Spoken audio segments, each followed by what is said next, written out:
அதுபோல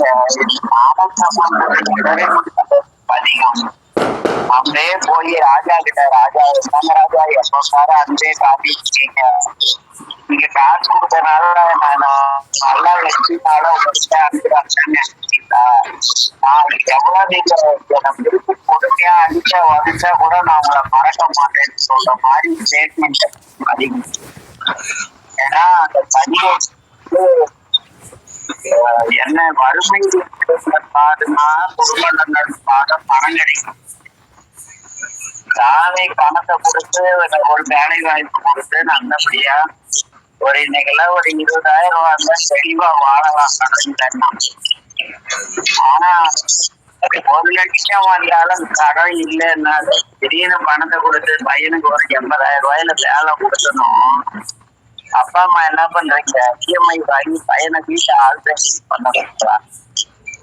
உடனே கடன் வாங்கி கல்யாணம் பண்ணி வைக்கிறாங்க இவங்களோட பெரிய இடத்துல. அவன் இவங்களுக்கு பையன் 1,00,000 ரூபாய் சம்பாதிக்கிறான், நம்ம பிள்ளை வீட்டுக்குள்ளேயே செய்ய தேவையில்லைன்னு பொண்ணு கொடுக்குறவங்களா இருக்காங்க. இப்படி நம் எண்ணங்களை இந்த செல்வம் சிதைக்கு வேண்டி பெற்ற செல்வம் தான். அவர் சொல்லுவாரு நம்முடைய அபிராமி பட்டர், அலையாத கல்வி குறையாத வயது அலையாத கல்விம்பாரு. படிப்பு மறந்து போற மாதிரி கிடைக்காருங்க.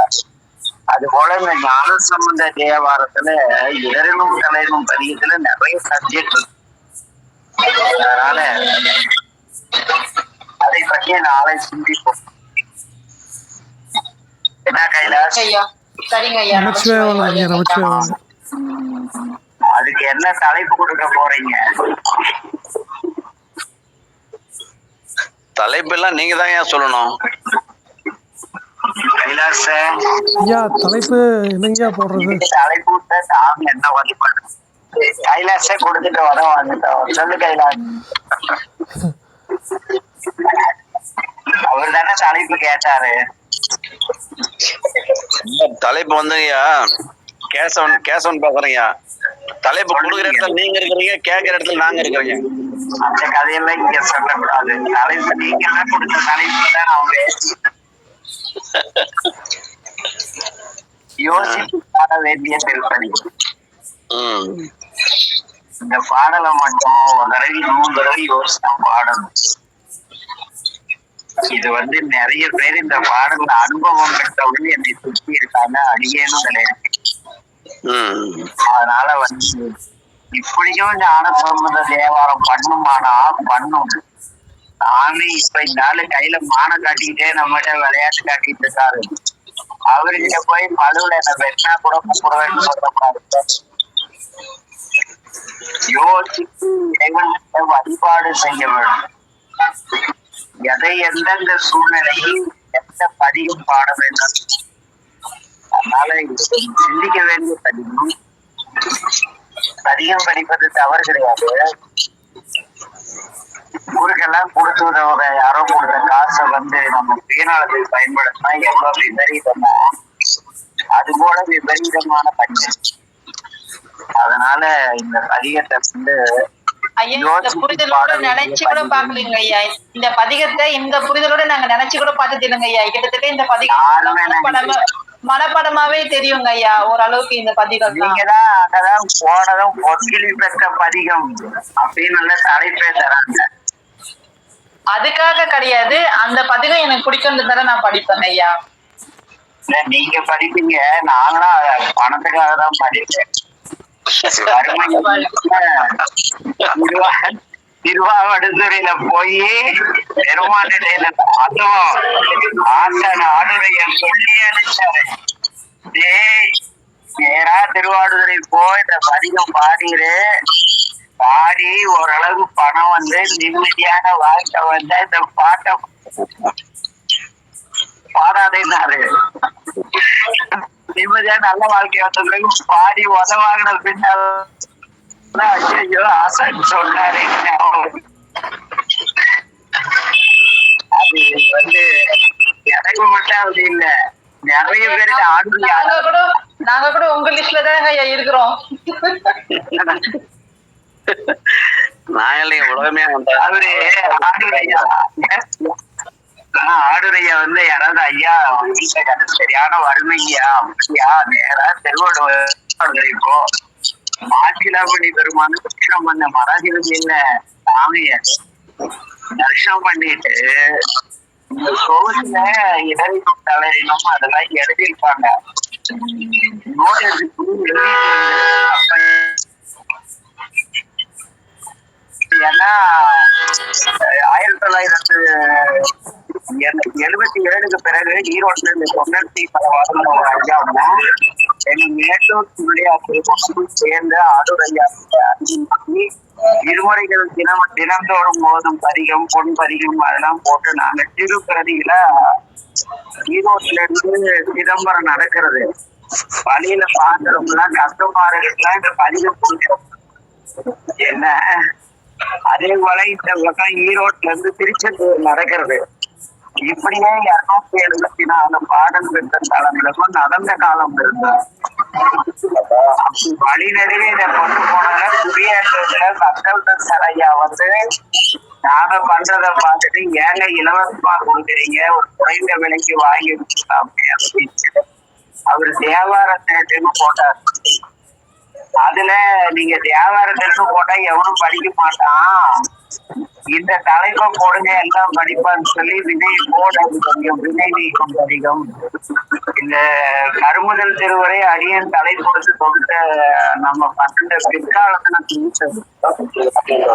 அது போல இங்க எல்லாம் ஆசை காட்டி தான் வந்து உள்ள இழுத்து போட்டிருப்பாங்க.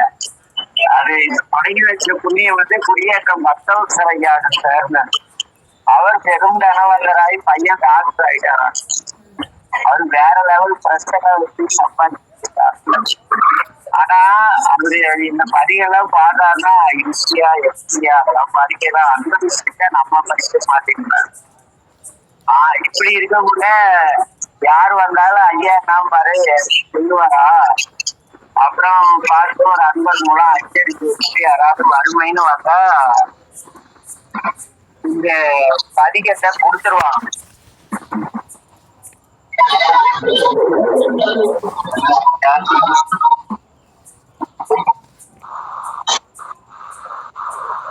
யாராவது வறுமைன்னு வந்தா ஐயா அந்த பதிகத்தை கொடுத்துருவாரா. ஒரு அன்பர் சோமசுந்தரன் ஒருத்தர் அச்சு போட்டு கொடுத்தாரு. அவர் இன்னைக்கு டெக்ஸ்டைல்ல உலகளவிய வியாபாரம் ஐயா எல்லாருக்குமே என்ன சொல்றாரு, இந்த படி நல்ல சோறு கிடைச்சி ஊர் வாசல வாங்கிட்டு கடன்லாக இருக்கிறப்ப இந்த பாடத்தை நிறுத்திக்க அப்படின்பாரு. அவருடைய விளைவு அனுபவிச்சப்பதான் தெரிஞ்சது. அதனால உங்களுக்கும் இங்க எல்லாம் படிச்சு சொல்ல வேண்டிய காலகட்டாயம் இருக்கும் போல இருக்கு. நாளைக்கு சரிங்க ஐயா, நமச்சிவாய வாழ்க ஐயா. அப்போ எப்பவும் விடாம பிடிக்க வேண்டியது நமச்சிவாய வாழ்க ஒண்ணுதான் ஏங்கய்யா. அப்புறம் தான் திருமுறை எல்லாம்.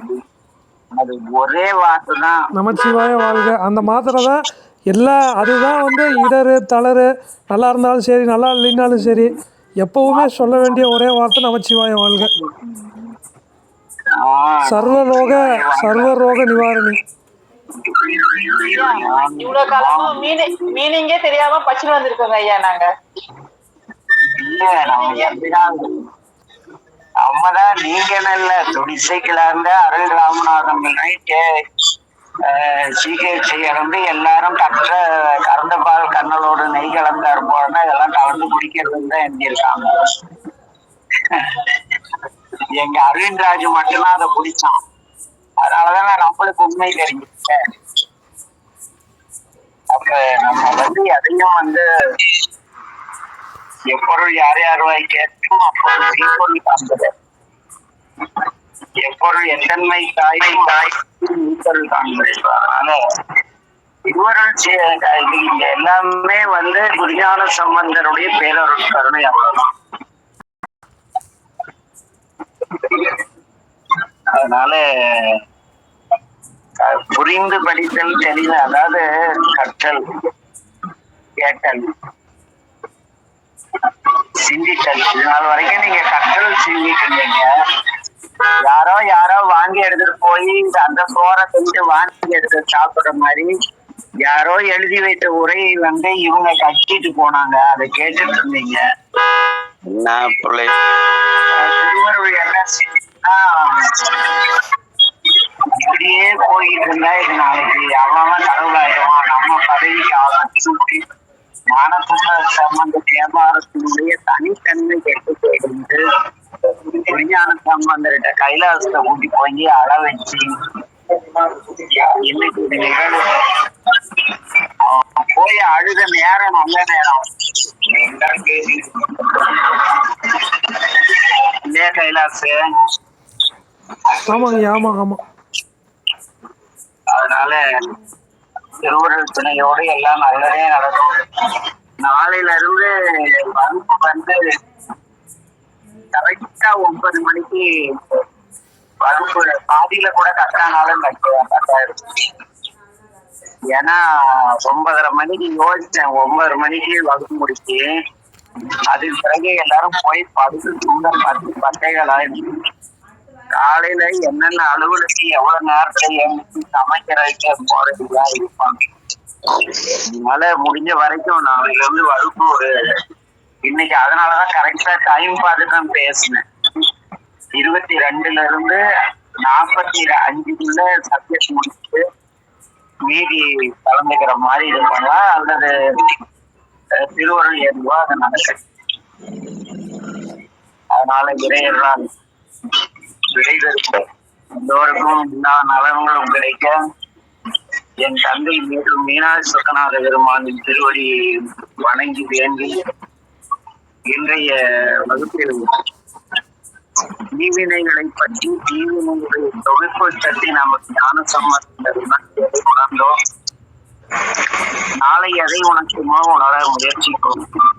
திருவருள் அனைவருக்கும் இறையருள் உண்டாகட்டும். நமச்சிவாய வாழ்க. அனைவருக்கும் நமச்சிவாய வாழ்க. அன்பே வடிவான ஞானசம்பந்த பெருமான் பொற்பாதம் வாழ்க. நமச்சிவாய வாழ்க. நமச்சிவாய வாழ்க. ஐயா நமச்சிவாய வாழ்க ஐயா.